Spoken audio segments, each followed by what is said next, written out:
Yo, I need more light in here.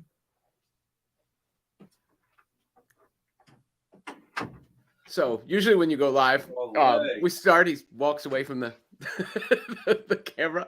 Merry Netsmas, everyone.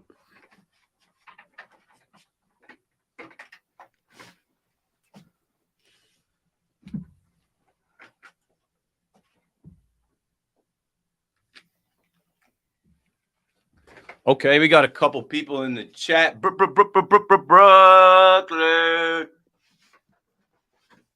Let me make sure my headphones and my mic are good. My headphones are never good. I need to change this whole setup I have in here. It's not cooperating. Robin, say something. Check 1, 2, 3. Okay, I can hear you. It was just quiet. That's why I wasn't hearing anything. All right. Talking Nets, man. This is the longest win streak in Brooklyn history.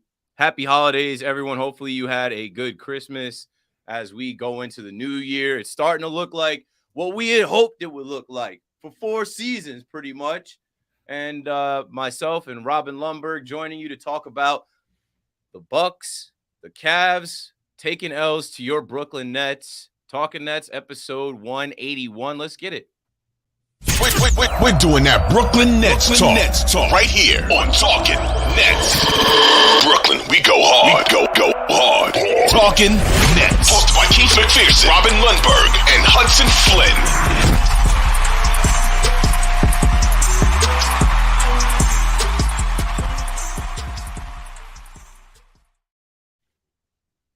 Okay. Hello. December 27th. And yes, sir, Talking Nets, episode 181. Third place Nets bully the Bucks, beat Cavs on road to a 9-game win streak, the longest in Brooklyn history.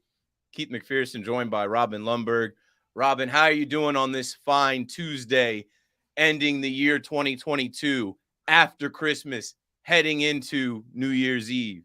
Like I said, Merry Netsmas, right? I mean, I'm doing well. I hope everybody had a good holiday or whatever you're up to, and scrambling to get an episode in as I'm traveling, not in my normal setup, as you can see, because the Nets are like you said, doing what we kind of expected them to do at one point, but not at any point really this year, right? I don't think any of us, and I don't really even think any fans, anybody out there would have guessed this team would be as good as it is right now if you rewound to the summer, obviously, and the Kevin Durant trade request feels like a lifetime ago, or if you rewound to the beginning of the season after the first few games, or if you rewound to the whole Kyrie thing. But here they are. And at this point, Keith, I think the Nets are, right there amongst the best teams in the league, if not the best team in the league. I mean, they spanked the Bucks. They spanked the Cavs. The only team I'm not going to put them above right now, out of respect, is Boston, simply because Boston swept them in the playoffs and Boston beat them last time out. But the Nets also didn't have Ben Simmons or Yuta Watanabe for that game either. So, at full strength, I mean, this looks like a pretty complete roster, a team that can beat you in a myriad of ways, a team that's good on both ends, and there's no reason not to be thinking championship again. It's a good time to be a Nets fan, and I'll say only the deep, deep pockets of Nets fans thought that this was possible. No one thought this was possible in the summer once KD requested a trade. This is a mess. Blow it up. Steve Nash, he sucks. They got to fire him. Wait, KD wants Sean Marks fired? Okay. Well, I think last year was supposed to be a revenge tour, right? Last year, coming off of losing in the second round to the Bucks, right? Going into last season, it was like, okay, this is a revenge tour. We're running it back. And obviously things got derailed with the vaccine and all of that nonsense. And then injuries. The Nets never really got going last year. They had an 11-game win streak. They had a second-year coach that still couldn't figure it out. We knew we were cooked last year, but we were holding out hope that Kyrie would come back. And he did, as a halftime player, then a full-time player. Then we got past COVID, but it was too late. It was too late. The Nets were not able to gel enough with the roster that they had to go in and beat a team like the Celtics. The Celtics swept the Nets. It was embarrassing. And honestly, I had thought they should fire Steve Nash right after that. Fast forward, like you said, the request, and then another little hiccup in the Kyrie saga, and Nets fans are sick. We don't deserve nice things. We can never have anything nice. When is it going to work out? The whole NBA looking at us like, what a disaster. These guys tried to make a super team, and they made a super mess. They'll never be anything. The Nets this, the Nets that, and only negative Nets talk. Now, we asked for the national media to start talking about the Nets about 2 or 3 episodes ago. I think when they had a 5-game, 6-game win streak.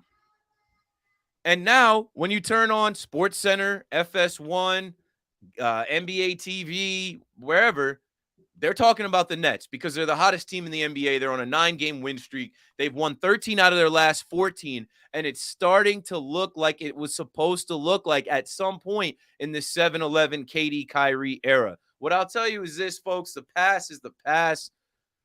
The Nets are keeping it basketball. I wish the fans would keep it basketball. I wish the fans would stop saying stuff like, oh, who said that the Nets wouldn't be better without Kyrie? That shit doesn't matter. We all know they're better with one of the best players in the world. We're getting that now. KD spoke to the fact that Jacques Vaughn talked to the team, right? If you go back, we were supposed to have Ime Udoka as the head coach. The Nets decided to sidestep that media circus and the mess that would have been, and they gave an opportunity to a guy internally who had the right voice, who had the right respect, and most importantly, the command of the locker room. KD spoke to him defining their roles, and he spoke to the team and said, let's keep it basketball, block out all the outside noise. And KD's basically now standing on that saying, we're all that outside stuff, we're never on that, right? I don't think there's anyone in the locker room saying, thought we'd be better without Kyrie. They're not on that. So as fans, be happy that it's starting to come together, because this whole time, this was supposed to be a team that could get to a championship, and now they're starting to gel. Now they're starting to look like contenders, and sometimes you got to go through it to get through it. Maybe the Nets had to go through all of that nonsense to figure out how to build this Nets world. Rome wasn't built in a day. This Nets world wasn't built in a day, but it's looking pretty good right now. And when you look around the NBA and you're looking at the superstars and you're looking at the coaches and you're looking at the benches and teams in totality, it is freshly past December or past Christmas. I know we're in December, but you're starting to dream of a third-place Nets team that can actually contend if they stay healthy. Pray for health. Your thoughts, Robin? Yeah, begrudgingly, people are talking about the Nets now, right? Like it is like a race to dance on their grave whenever they have that chance. But now that's going the other way. It's like, yeah, the Nets look pretty good, But look, and they have the burden of proof. I'm not going to get too far ahead of myself as far as prognosticating or playing championship routes as of yet, because they have to do it in the playoffs. But we should be feeling pretty good. Credit Kevin Durant. I mean, you talked about it. I don't know if I've ever heard KD talk about anything other than basketball, aside from maybe smoking weed, video games, and a little bit of rap music. Like that's about the only my kind of guy I've ever heard KD talk about. But he's been sensational, and he's led by example in the way that he's brought a certain level of effort to the court on both ends. And by the way he played, including that stretch without Kyrie, where he was the facilitator. He's facilitated since then. Kyrie, since he came back, and I give him credit for this, but I also give Jacques Vaughn credit for this. If you notice, he's really played within the flow of the team. Not quite as much ISO to begin things. That's why sometimes he has slower starts to games, because he's not looking for his own shot at first. He's finding it more in the rhythm. And then when he gets going, we all know what he's capable of. Jacques Vaughn, I feel like a broken record saying some of this, but the timeout stuff. Last night in the Cavs game, I think it was 9 minutes to go in the third quarter. The Cavs had cut it to something like 10. He calls a timeout. Nets come right back out, extend the lead to 16 or 18 right after that timeout, and that was essentially the game in my mind. And apparently he gave the same message to the team about focusing solely on basketball. And then I saw somebody else mention it in the chat, but you got other guys who are having big seasons and are real players. Like Nick Claxton has had a real season, and now Ben Simmons too. Ben Simmons dominated the last 2 games the way that he does. You know, he's never going to do it on the point total. But as far as defensively, I mean, I think Giannis had 0 points in the fourth quarter on Friday. He was guarding Donovan Mitchell for a bunch of that game yesterday. So think about that. You're guarding Giannis, you're guarding Donovan Mitchell. And then for anybody who actually like appreciates basketball, there are these little nuances of the game that Ben Simmons controls that aren't going to be on the highlights or whatnot. But just the fact that he gets the ball, whether it's on a made shot or a defensive rebound, and pushes that pace and then finds the open shooter in their shooting pocket so that they're getting in rhythm, or he's getting into the paint and breaking down that defense just a little bit. So when he kicks it back out, the guy that has it can attack the closeout. So all those things are working for the Nets right now. And I just want to, last thing on this big spiel here, echo your point about, like, what are you guys getting from this whole, who said this then? Well, like, what is the benefit of that? Everyone was frustrated when KD requested a trade. Everyone was frustrated when the Kyrie thing went down. Everyone should be happy about how the team's playing right now. I live in the future. I can't even remember the past. So I don't harp on, what did we think in October? It doesn't matter. What we currently have is a team that gambled on a lot of different players, positions, and things, and they're starting to hit on those bets. Jacques Vaughn, that was a gamble, right? To not go to Ime Udoka, who we all were pounding the table. Get Ime. We knew it was only a matter of time until Nash got fired this season, right? How come less people are talking about Nash? And I swear when Nash was the head coach, it was like they made all the excuses for him, right? It was never that. It was, he's had too much to handle. He's got to deal with KD and Kyrie. They don't want a head coach. No, they need a head coach.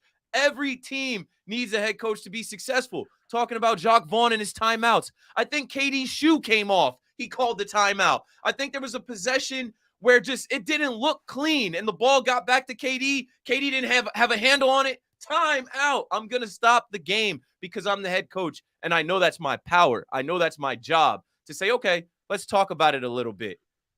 Talking about the gambles that have paid off, even with Kevin Durant. Okay, KD, you know what? We're not going to trade you. That's a gamble. It would have been a gamble either way. We're not going to trade you. You got to stay. You got to fight through this. You're under contract. He could have sat out. Knew he wasn't going to do that. He's a true hooper and professional. Kyrie, okay. They could have, so many people wanted Kyrie cut. So many people said, I would have cut bait with him. They're not dumb. I was on here and I was on WFAN and multiple people asked me, are the Nets better without Kyrie? And I couldn't say it because I didn't believe it. So the Nets didn't believe it.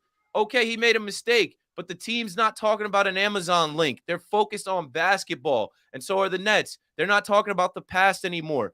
Ben Simmons, when you take Ben Simmons in that trade with Harden, he wasn't ready to go last year. He wasn't really ready to go in the beginning of this year. But every game, every week, we're starting to see his confidence. He's starting to just look the part.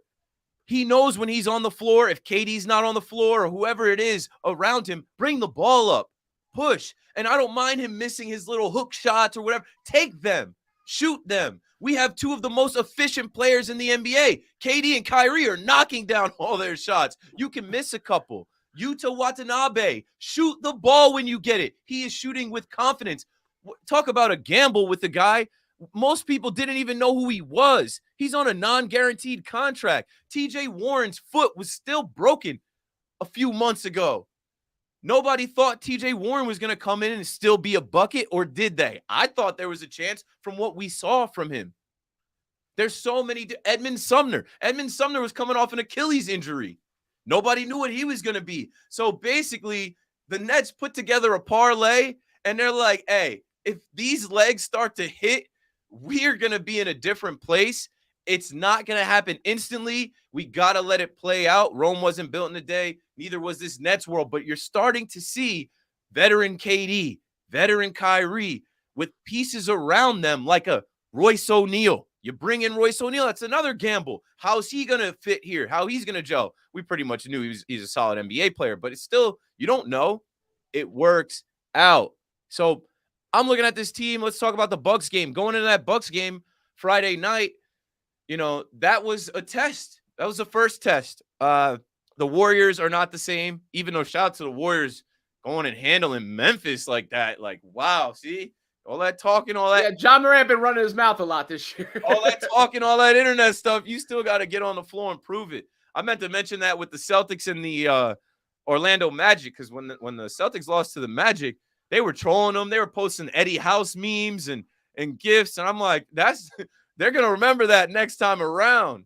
Either way, Friday night the Bucks come to Brooklyn, and they had just lost to the Cavs, and for the most part, that first quarter it's 36-29 Nets.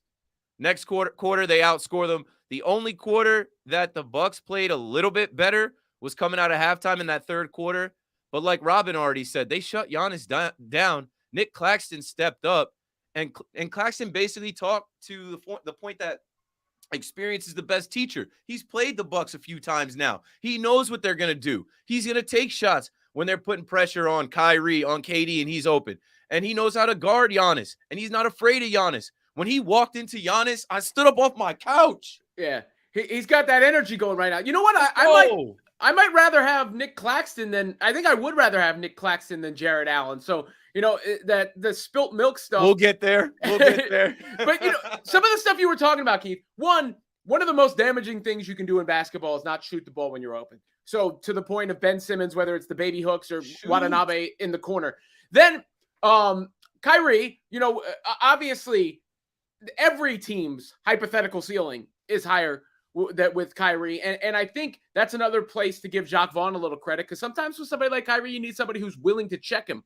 And that's probably what Nash was not willing to do to his detriment, because it feels like the energy around Nash was just negative in every which way. So not even just the in-game coaching stuff, but the team tuning him out or the reports about him being waved off. Jacques Vaughn's not going to allow that. You're not going to wave him off. He's going to call timeout and say, nah, that ain't going that way. And then somebody else who deserves credit, I saw John Sabel, I think his name is in the chat. Sean Marks deserves credit, because all those players you just listed off, Watanabe, Sumner, O'Neal, Warren, you know, even Ben Simmons, the trade, all that is Sean Marks. So, you know, if KD did go into the summer and say, I want Nash and Marks gone, it seems like he was half right, because the Nash piece being gone has really worked out for the Nets. But the fact that Sean Marks is still here, you got to give credit where it's due, because this team is good.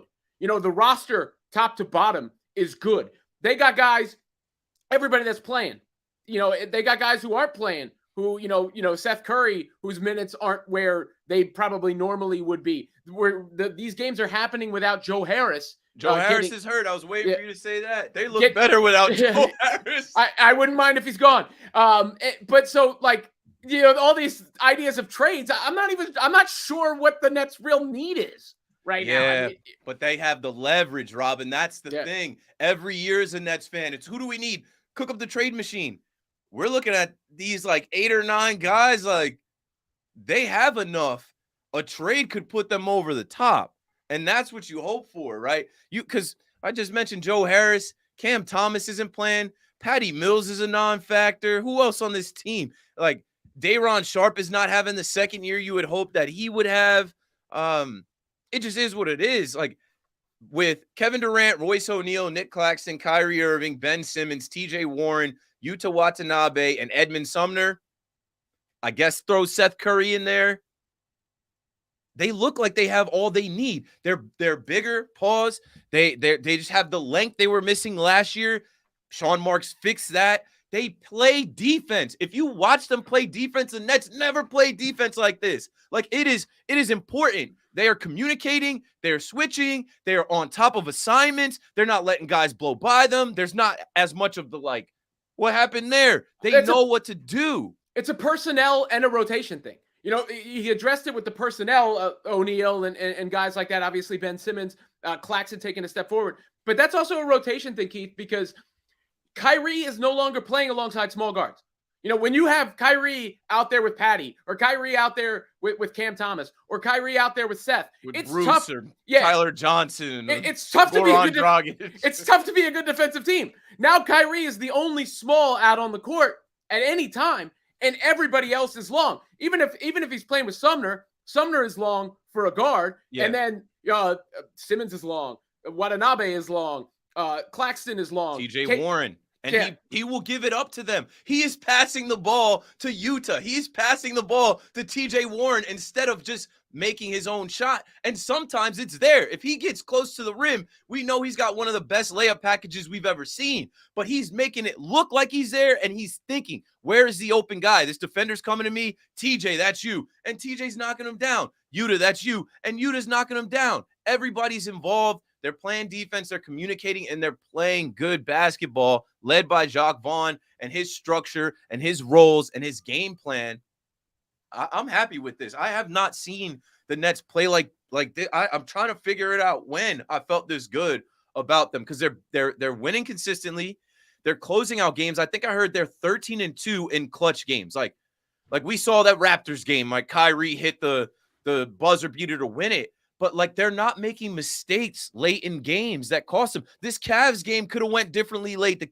The Cavs weren't giving up. Go ahead, Robin. No. I mean, part of that clutch factor, though, is also the shooting of KD and Kyrie, right? Because KD, by the way, let's give him credit for defense, too. We're listing off defense. This might be his best defensive season. Defense. They don't talk about it enough. But he's having a generational season shooting the mid-range. And here's the thing about the modern NBA. What is the shot that defenses want to surrender? It is that mid-range shot, right? Because the most efficient shots are the three-pointer and the layup. And so teams are basically, defenses are designed to get to mid-range. It just so happens, the Nets have perhaps, the best mid-range shooter, definitely the best mid-range shooter in the league right now, and Kevin Durant, and one of them of all time. And then also Kyrie, who operates well in the difficult shot spaces, whether that's, those little fadeaways he's taking or little pull-ups that he's taking. So I think that really helps the Nets when it comes to clutch time. One, that their defense is better, so they're not being beaten on that end. And then two, they already had this, but now that they're playing with a certain level of purpose, when you're getting into that time when defenses are tightening up, well, the Nets got guys who are good at hitting those tough shots. I mean, we could talk all around this. I have so many thoughts. I guess closing the Bucks game, it was good to see the Bucks come to Brooklyn. Giannis not be able to have his way, not be able to bully anyone. He tried to get tough. The Nets were not going for it, and they held him to 26 points. That's a good night. You hold Giannis to 26 points. Brook Lopez, Belo tried to do his thing, had 23, but he didn't go crazy. Drew Holiday, a Nets fan favorite that fans have wanted for years, didn't kill us. Bobby Portis, former Knick, always tries to turn up coming back to New York. Nope. That was a good win for the Nets. I was most proud of Nick Claxton at the free throw line. He had 19 points, 5 assists, 8 rebounds. Ben Simmons gave you 12 points, 8 assists, 11 rebounds. Like, come on, Ben Simmons is getting to the point where he's about to have a triple-double. It's coming. Just give this guy a little bit more time. TJ Warren with 12 off the bench in that game. Like, they've got these rotations down. And, KD does not have to be on the floor for this team to be successful. So they don't play on Christmas, and KD was very self-aware and spoke to the fact, hey, this to me was a missed opportunity for the NBA. I watched a little bit of the Sixers beating the Knicks.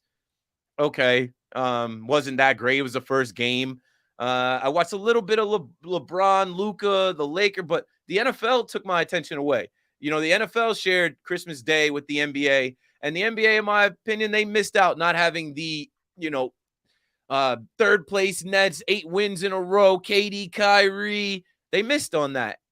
Whatever. The Nets would get on the floor last night, the day after Christmas, and go to Cleveland, Kyrie's old floor. And, man, something special came over Kyrie. At one point in that game, he could not miss. He was unconscious. And I'm like, bruh.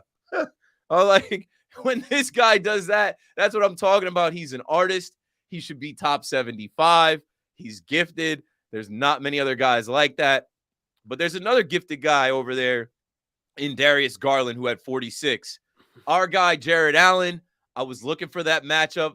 There's so much talk about Nick Claxton, Jared Allen. They moved on from Jared Allen, gambling, hoping that Nick Claxton would get his act together, not be in the hookah lounge, not be in the club, not kicking it with James Harden, not getting mono and COVID and everything else, missing time. Now Clax looks like the version of himself that we've been wanting. I felt bad for Jared Allen. He shot a 3 that hit off the side of the backboard. Ew. And then he missed the wide open dunk. I'm like, oh, he is in the twilight zone. He's having flashbacks of the Brooklyn Nets. He's looking at the Brooklyn Nets in the white Basquiat jerseys, and he's like, I didn't even get to wear the black Basquiat. Now they got the white ones.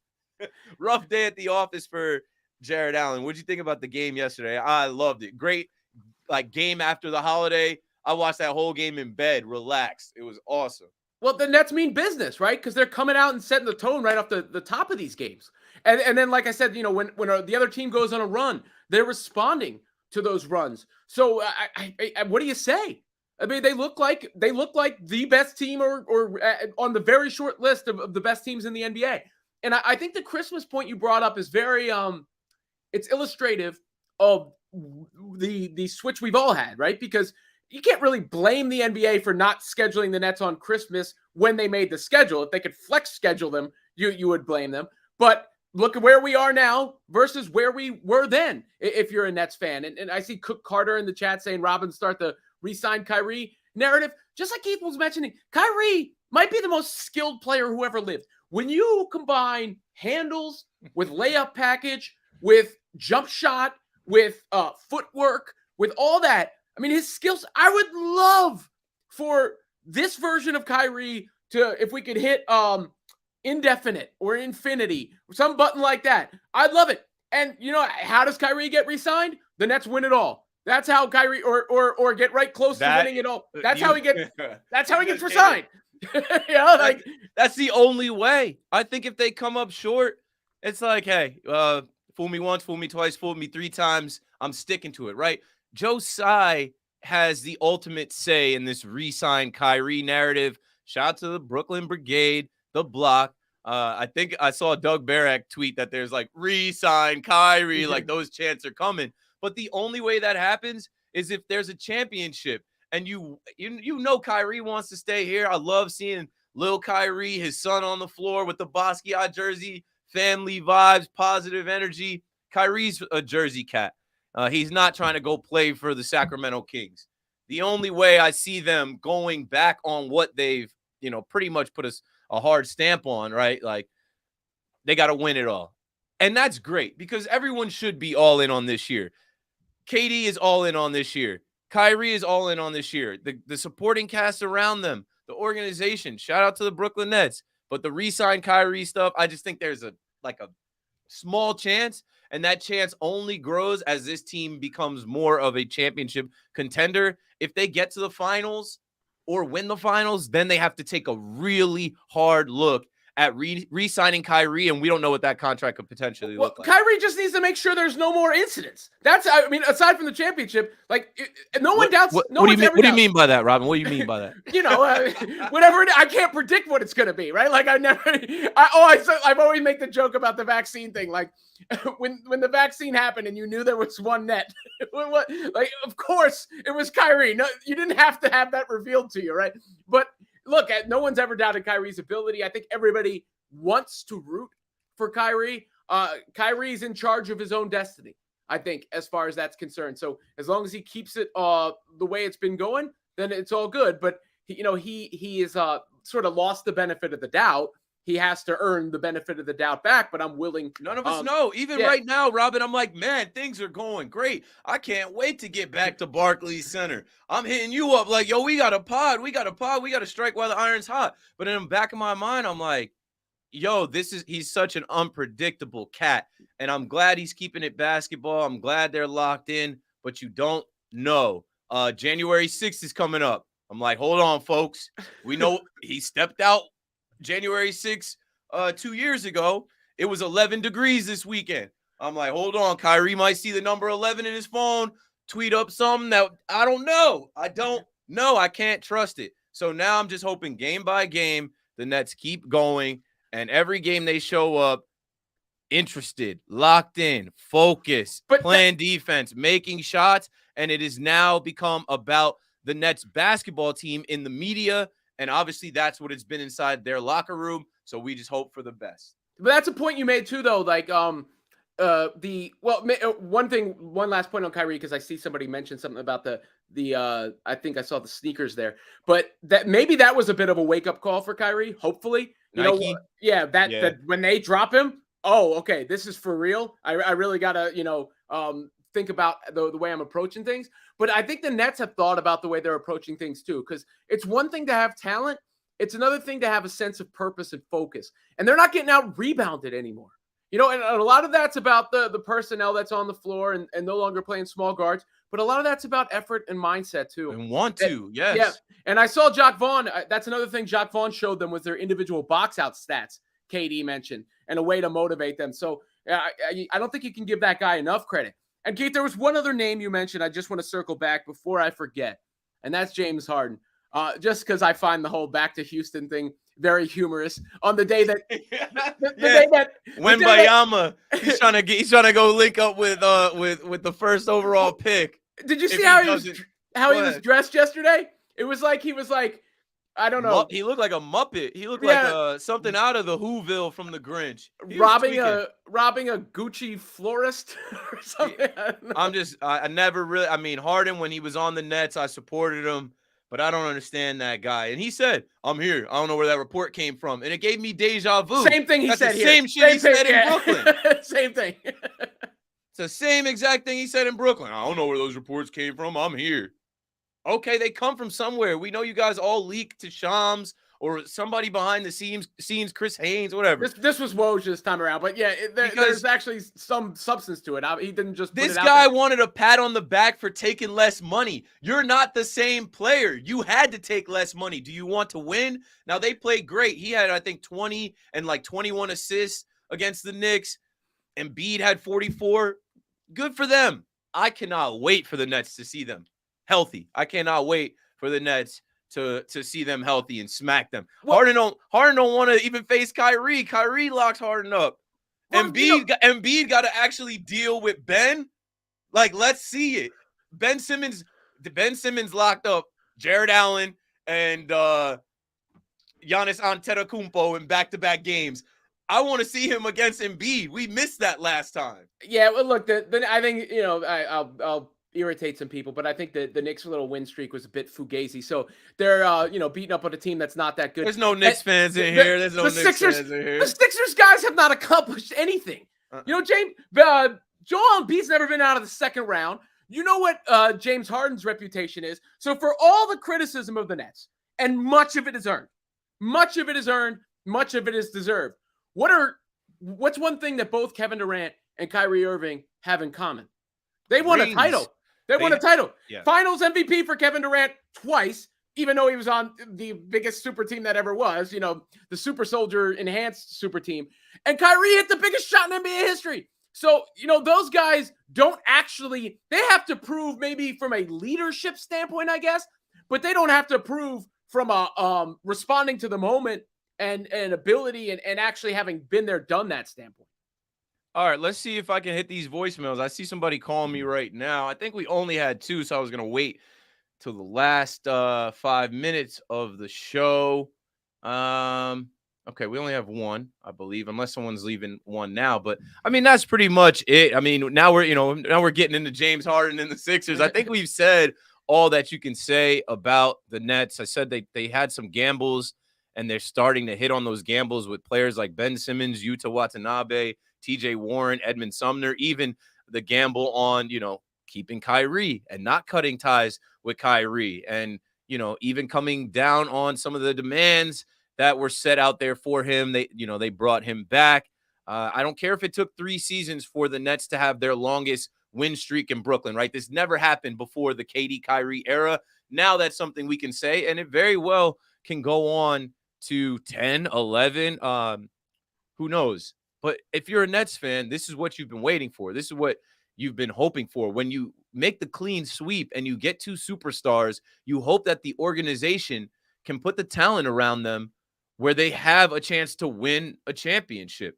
And, they went for it with James Harden. We lost some of our favorite players. Karis LeVert, we also saw in the Cleveland game, Jared Allen. But, fast forward to now, it's all starting to come together. I think they have the right guy at coach. It wasn't Kenny Atkinson. It wasn't, and even though Jacques Vaughn did the interim in the bubble and whatever, I think he learned from that. And it definitely was never Steve Nash, but that was a splash hire, a friend of Joe Tsai and Sean Marks they thought would work. No, now they've got the right guy in the driver's seat. Coming up next, they face the Hawks, the Hornets, the Spurs, the Bulls. Like, this win streak can keep going for another week, 2 weeks, and I'm hoping for it. So let's play the voicemails. Robin, while I pull up the voicemail, add anything else you'd like to add. Well, you talk about those teams. We're now at the point where I expect the Nets to beat all those teams. No longer do I expect these letdown games. Now they're going to have one. It's just natural, the course of the NBA season. But what they've done with this win streak is build up a little bit of wiggle room, because they can afford to drop some random game, and it's not going to be the end of the world. We're not going to be screaming like, "Oh no, it's all ruined." But for the most part, I expect them to take care of business, and I'm not so sure they're not going to have the best record in the NBA when it's all said and done. And go ahead and find one of these next coming games to rest guys. Still try to win, but go ahead and let Cam Thomas play. Let Day'Ron Sharpe play. Maybe, I don't know, David Duke Jr., Kessler Edwards, if you want to pull another 7-8 guys resting. I don't think they should do that, but I am so mindful of health as a Nets fan. We've seen this every single year. KD go down or Kyrie be out, or even years before then, before the KD Kyrie era. Like, health is the main thing. So find some time to get guys off their feet. Kawhi chooses every other game to play. There's a bunch of other guys that don't play. It's okay. It's the way of the NBA now. Okay, first voicemail. I'm not sure who it's from, and I see you guys are sending them as we're closing here. Let's play this one first. Yo, what's up, Keith? Robin, Nets fan for 20 years, Israel. I like the win we did against the Bucks and the Cavs. The only thing I think we need a backup point guard who can handle the ball when Ben Simmons is out in the fourth quarter. What do you guys think? I mean, I like Sumner as that other guard, to be honest. I don't want to take his minutes. I like what he's brought. I mean, he's not a prototypical point guard as far as the guy you're thinking of as a flashy ball handler, but I think he does his job. I think he plays defense. He locks up at the point of attack, and when he sees a driving lane, he goes after it. And he's also, taking those shots. He's not a shooter, but he's taking the shots, which is always a good sign of one day becoming a shooter.